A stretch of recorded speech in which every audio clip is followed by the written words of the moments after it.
একদিন তো ফিরতে হবে, তা আসলাম থেকে যে ফিরবো আমরা কোথায়, প্রশ্নটা তো রয়ে যায়। এবার সেজন্য আপনাদের এলাকায় মানুষ মারা গেলে একটা দোয়া পড়ে কোরআনুল কারীম থেকে, ইন্না লিল্লাহে, ইন্না লিল্লাহে, ইন্না লিল্লাহে। আওয়াজ দিয়ে বলুন, ইন্না লিল্লাহে, ইন্না লিল্লাহে ওয়া ইন্না ইলাইহির রাজিউন।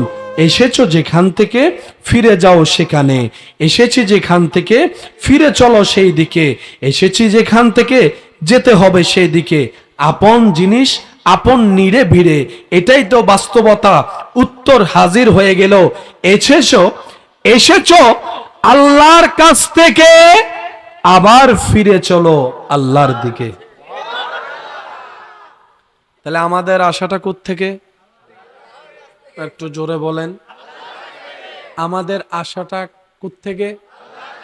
আল্লাহর কাছ থেকে। ফিরে যেতে হবে লরি জরিয়দত, যেখান থেকে আসলাম সেখানেই ফিরে গেলাম।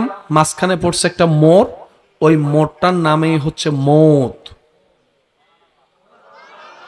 যে মোড়টা টার্নিং পয়েন্ট দিবে। আমরা এখন আছি কোথায়? দুনিয়ায়। বলেন,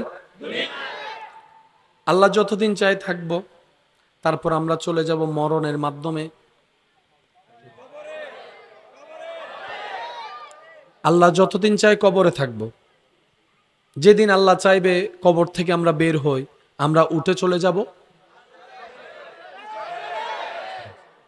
হাসরে। আল্লাহ যতদিন চাই থাকবো। আল্লাহর যদি দয়া হয় আমাদের উপর, আমরা চলে যাব। আমি বলবো না, আপনারা যেটা বলবেন আমি সেটা নিয়ে আগাবো। আমরা চলে যাব জান্নাতের পরে। জান্নাতের পরে ডাইরেক্ট জাহান্নামে যাওয়ার মধ্যে। দুনিয়ার পর,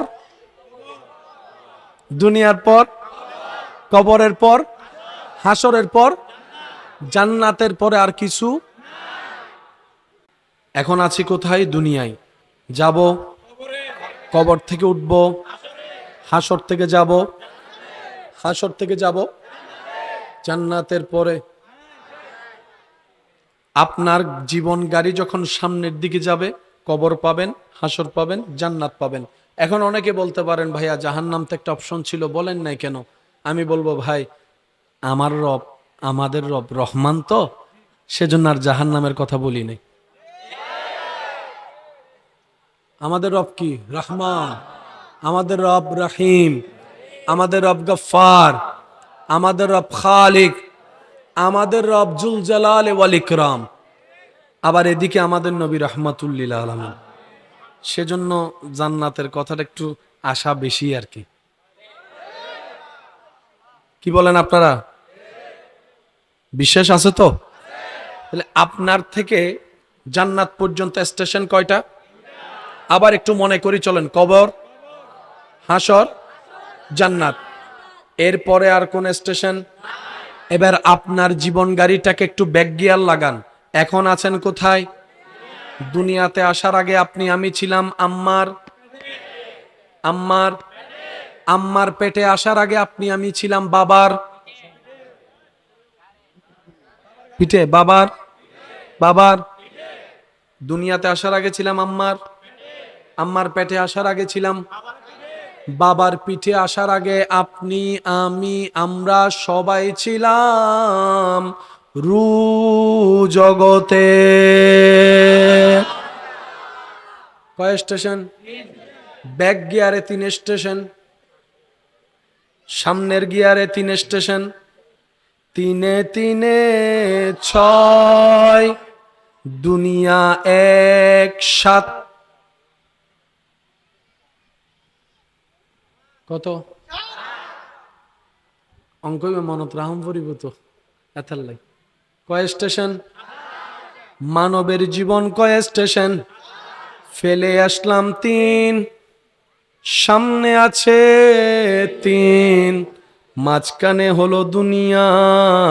3 3 6, 1 7।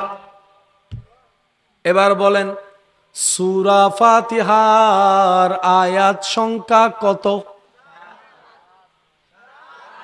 কত? জোরে বলেন। আসমান কয়টি? জমিন কয়টি? 7 অঙ্ক হালকা নেওয়ার জিনিস নয়। কখনো কি একবার আল্লাহর কাছে জিজ্ঞেস করতে মন চাইছে, আল্লাহ তুমি চাইলে তো 12টাও আসমান বানাতে পারতা, 3টাও বানাতে পারতা। আল্লাহ তুমি অঙ্কটা 7-এর অঙ্কে কেন রাখলা? আল্লাহ জমিন কেন তুমি 7টা বানালা? জাহান্নাম কেন 7টা বানালা? জান্নাত কেন 8টা বানালা? এতটুক তো জানি ইয়া রব, তোমার প্রত্যেকটা কাজে কোনো না কোনো কারণ, কোনো না কোনো হিকমত আছেই আছে, আছেই আছে, আছেই আছে।